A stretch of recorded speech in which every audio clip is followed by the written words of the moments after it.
অভিষেক বন্দ্যোপাধ্যায়ের বিরুদ্ধে দাঁড়াতে চেয়ে নিজেই চ্যালেঞ্জ জানিয়ে তারপর নিজেই সেখান থেকে পালিয়ে যাওয়াকে নওশাদ সিদ্দিকী বলে। এই জন্যই আমরা বলি পান্তা ভাত খেয়ে বিরিয়ানির ঢেকুর তোলা উচিত না।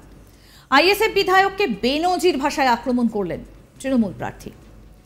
ভোটের মরশুমে সরগরম ডায়মন্ড হারবার, আর এই কেন্দ্রে তৃণমূল প্রার্থী করেছে অভিষেক বন্দ্যোপাধ্যায়কে। তবে এখনও ডায়মন্ড হারবারে প্রার্থী দিতে পারেনি বিজেপি।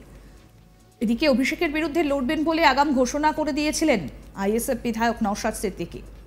তৃণমূল সাংসদকে হারাবেন বলে রীতিমতো চ্যালেঞ্জও ছুড়ে দিয়েছিলেন, কিন্তু শেষমেশ দেখা গেল তার গর্জনই সার হলো।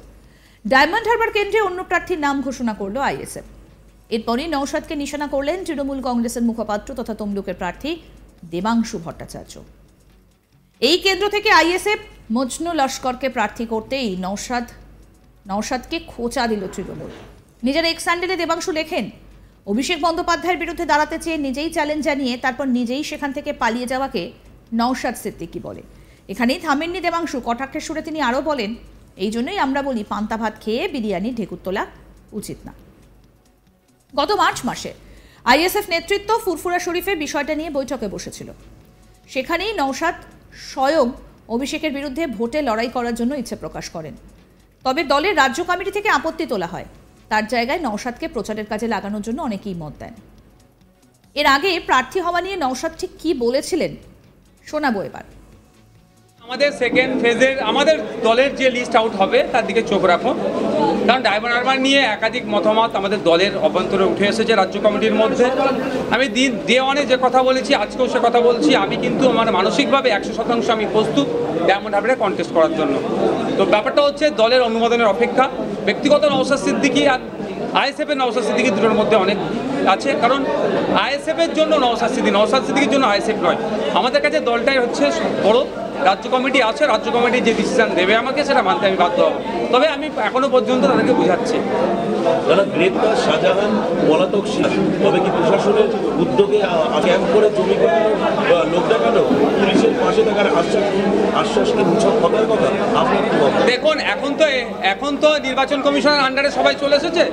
এখন তো রাজ্য পুলিশকে আমি ওইরকমভাবে বলতে পারি না। তারপরেও বলবো রাজ্য প্রশাসন আর তৃণমূলের গুন্ডামস্তান দিয়ে তো সরকারটা চলছে। যেখানে অন্যায় সংগঠিত হচ্ছে, প্রথমে গুন্ডামস্তান আসছে, গুন্ডামস্তান কন্ট্রোল না করতে পারলে মিথ্যা কেস দিয়ে প্রশাসনকে এই আন্দোলনের রূপরেখাকে বদলে দেওয়ার চেষ্টা করছে।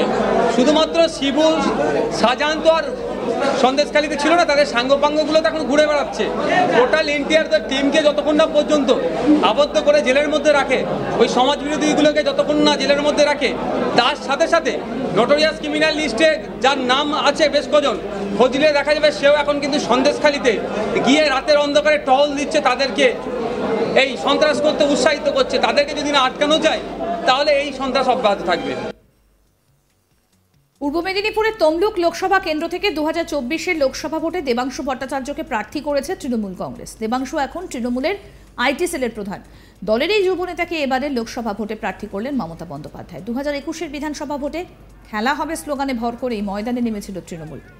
এই ভোটে ব্যাপক মার্জিনে জয় পায় তৃণমূল। এই খেলা হবে স্লোগানের স্রষ্টা ছিলেন দেবাংশু। 2021-এর ভোটেই প্রার্থী হবার দৌড়ে এগিয়েছিলেন, কিন্তু শেষ মুহূর্তে প্রার্থী তালিকায় ঠাঁই হয়নি দেবাংশু। কিন্তু প্রার্থী হতে না পারলেও দলের যুব সংগঠনকে মজবুত করার কাজে এবং সোশ্যাল মিডিয়ায় দলের প্রচার ও কর্মসূচিকে তুলে ধরতে সক্রিয় ভূমিকা নেন দেবাংশু। এবার সেই কাজের পুরস্কার পেলেন তৃণমূলের এই যুবনেতা। 2024-এর লোকসভা ভোটে নজরকাড়া কেন্দ্রগুলোর মধ্যে অবশ্যই অন্যতম হচ্ছে এই ডায়মন্ড হারবার কেন্দ্র। এই কেন্দ্রে তৃণমূলের প্রার্থী বিদায়ী সাংসদ তথা তৃণমূলের সাধারণ সম্পাদক অভিষেক ব্যানার্জি। গত 3.5 লক্ষেরও বেশি ভোটে গতবার তিনি এই কেন্দ্র থেকে জয়ী হয়েছিলেন। এই কেন্দ্রে দীর্ঘ টালবাহানার পর প্রার্থী দিয়েছে আইএসএফ। তবে জল্পনা থাকলেও এই কেন্দ্রে প্রার্থী হননি ভাঙড়ের আইএসএফ বিধায়ক নওশাদ সিদ্দিকী। তার বদলে প্রার্থী করেছে পেশায় আইনজীবী মজনু লস্করকে। তবে এইভাবে রাজনৈতিক মহলের মতে এই সিদ্ধান্তের ফলে কার্যত অভিষেক বন্দ্যোপাধ্যায়কে ডায়মন্ড হারবারে ওয়াক ওভার দিয়ে দেওয়া হলো। তার জয়ের পথ আরও প্রশস্ত হলো। আর নওশাদ সিদ্দিকীকেই এবার নিজের সোশ্যাল মিডিয়া থেকে তোপ দাগলেন দেবাংশু। কি লিখেছেন দেবাংশু দেখাবো এবার সেটা।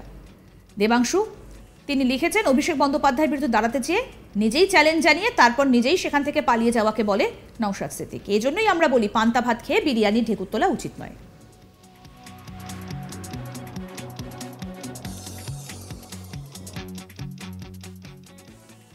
আরও আপডেট পেতে দেখতে থাকুন আজ তাক বাংলার ইউটিউব চ্যানেল।